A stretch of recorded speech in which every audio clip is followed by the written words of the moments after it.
الحمد لله رب العالمين والعاقبة للمتقين والصلاة والسلام على سيد الأنبياء والمرسلين أما بعد فأعوذ بالله من الشيطان الرجيم بسم الله الرحمن الرحيم رب زدني علما صدق الله العظيم بعد الحمد والصلاة حضرة العلام الشيخ السيد فيض الحسن زيد مجده الكريم وأساتذة الأعزاء وجميع المخاطبية السلام عليكم ورحمة الله وبركاته.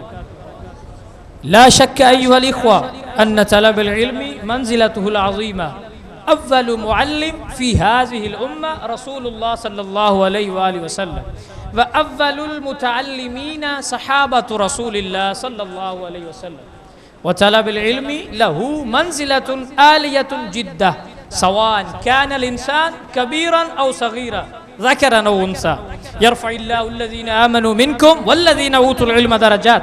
النبي صلى الله عليه وسلم بين لنا في طلب العلم أجورا كثيرة، سأذكر لكم شيئا واحدا وما وراء كثير. النبي صلى الله عليه وسلم يقول: من غدا إلى المسجد لا يريد إلا أن يتعلم خيرا أو يولي مكان له كأجر حاج تامت حجته. ولا بد يا طلاب العلم في طلب العلم من الإخلاص لله عز وجل لأنه عبادة. والنبي صلى الله عليه وسلم يقول: من تعلم علما مما يبتغى به وجه الله لا يتعلم إلا ليصيب به عرضا من الدنيا لم يجد عرف الجنة يوم القيامة، أي لا يجد رائحة الجنة يوم القيامة. وينبغي أن نخلص لله عز وجل، وينبغي أن ننشد في طلب العلم. من المحققين من أهل العلم يقولون: أفضل النوافل طلب العلم، أي أفضل ما بعد الفرائض من عمل طلب العلم. هذا فيما لم يكن فرضا، أما الفرض منه فهو من درجات الفرائض، لكن ما زاد على ذلك. وطلب العلم خير النوافل ورأس النوافل.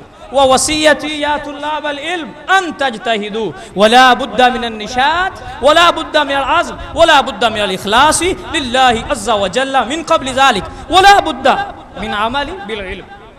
لا تكن يا عبد الله كشمعة تحترق وتضيء الآخرين، ولكن كن كالسراج يضيء ما بداخله ويضيء لمن حوله، فداخل مضيء وهو يضيء لمن حوله.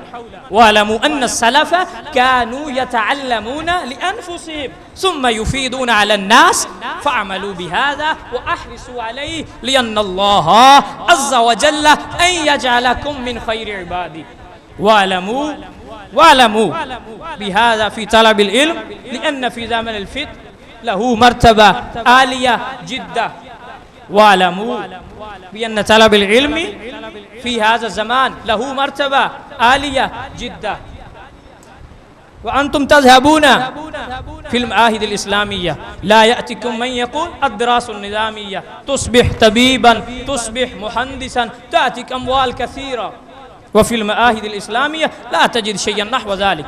اسمع ما يقول النبي صلى الله عليه وسلم، يقول: العباد في الهرج كهجرة إلي، يعني المقصود في زمن الفتن أجرك كأجر هجرة إلى النبي صلى الله عليه وسلم. المعلوم يا إخوة أن الهجرة إلى النبي صلى الله عليه وسلم بأن تحرص إلى العلم الشرعي، أن تعبد الله في هذا الزمان، لأن في زمن الفتن فتؤجر أجر الهجرة إلى النبي صلى الله عليه وسلم. أن الهجرة إلى النبي صلى الله عليه وسلم كيف؟ بأن تحرص أن تعبد الله في زمن الفتن فتؤجر أجر الهجرة إلى النبي صلى الله عليه وآله وسلم.